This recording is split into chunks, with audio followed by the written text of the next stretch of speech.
Çka ndodh, thot pejgamberi alayhis salam, ai I cili ahiretin e ka preng të vetën, ja'ala Allahu ghinahu fi qalbihi, Allahu e vendos pasurinë në zemrën e tij.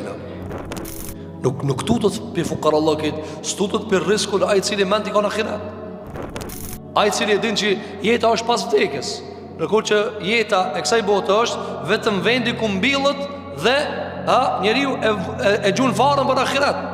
Por ndryshe këtu nuk jetohet në rrugën xhamat. Këtu sprovohet, testohet njeriu.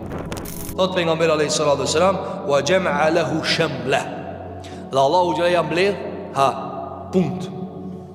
Këtë punt njeriu të brengos për ahiret janë të mbledhta. Krejt punë do të vinë te ai I cili nuk e ka breng ahiretin, po e ka dunjajën, I ka shpërndame. Por këtë arsye ti e gjen njeriu I cili e ka breng ahiretin është I qetë. I ka punë të mbledhta, edhe ka pasurinë zemër. Pasurinë pse ka thonë zemër? Që mos thojë dikush, apo hoxha unë kam breng ahiretin, ama xhepa s'prast. Jo, s'ka thonë te xhepa, zemra. Xhepat janë relativ. Dikush ka, dikush s'ka, ajo është rizki Allahit.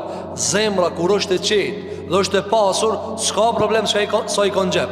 Ama sa njëri ka në xhep, po zemra e ka të varfër.